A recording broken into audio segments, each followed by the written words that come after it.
Infernal greetings, YouTube. This is High Priestess Care from the Canadian Satanic Union. Today we are going to talk about atheistic Satanism. There are various forms of Satanism in today's society.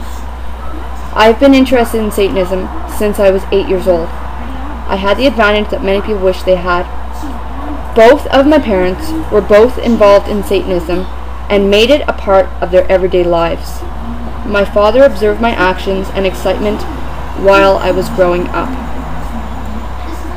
When he would set up his altar for rituals and call forth to the dark goddesses and the dark gods for assistance as an archetype, we use it as a symbolic representation of thyself, since we all have the ability to use it as good or evil. We choose our own path in life. It is not chosen for us. Unlike most people, we used all natural herbs and ate non-processed food. We believed that it would cause harm to our bodies if we polluted it with chemicals that were in the processed food. Once my parents discovered my interest in Satanism wasn't just a phase, they started introducing me to books and pagan chants. Over time, my interest in Satanism grew. I wanted to learn more. My father explained to me that it wasn't just the faith, and you could not learn everything in one day. He told me it would take me many years of studying and dedication. Once I showed and proved to my father I was ready, I started asking questions about different myths and religions. At age 10, I discovered that Santa Claus, the Tooth Fairy, and the Easter Bunny were all made-up characters, and that the government used them to scam the general public for their money. My father agreed on that philosophy. When I was 14, I was taught about Christianity and how the supposed Santa Claus was a drinking man who used to kill children. Instead of bringing them toys in his sack, he would carry their body parts. And it was pretty disgusting. If you take a closer look at the story, you will notice that Santa drank from a large bowl. This bowl was called a wassail bowl. The bowl was filled with the blood of the children, and then he poured it on the grounds to harvest his crops for the new year. Isn't this a nice image to teach little children? To me, it sounds like a horror flick. I also discovered that it somehow corresponded with the Christian holiday that is now called Christmas. The funniest part about the Santa Claus character is that he is not and gentle as kind as he probably lets on. Many years later, he actually became the Pope. Isn't that a shocker? It looks like Christianity has a darker side after all. By the time I was 16, I started looking into different religions. My goal was to decipher as many books and Bibles as I could.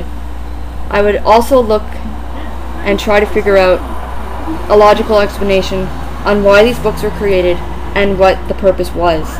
The thing that actually threw me off from all religion was the fact that there was an immense amount of loopholes and it always seemed to contradict each other.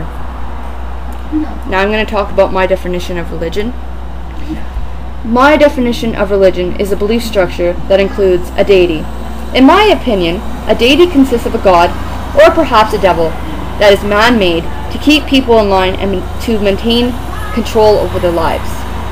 When it comes to that aspect, I do not praise a deity.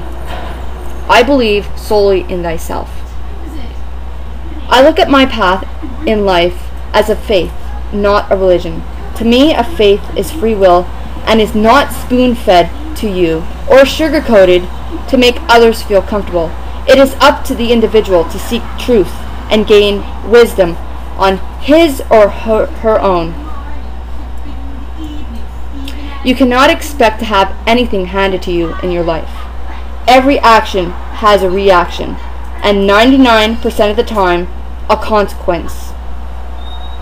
Yes, a consequence. The way I perceive things is that if you don't take responsibility for your own actions and mistakes, how are you ever going to learn from your mistakes? No deity will change what you've done or rid you of your faults. So if you're thinking that your God is going to help you out, and if you make a mistake or kill someone, that you can just say, oh God, please forgive me, and it'll go away. It won't. You're always going to live with that guilt. Okay, also, after thinking about this whole God theory, I think all these people that are programmed are the ones that are basically going to fail in their life. Whenever I make a mistake, I usually fall flat on my face. But I don't cry about it, I just pick myself up. Why? Because I take responsibility for my own actions and mistakes. No one, but no one, is going to do it for you. So you might as well do it yourself instead of hoping that some deity is going to do it for you.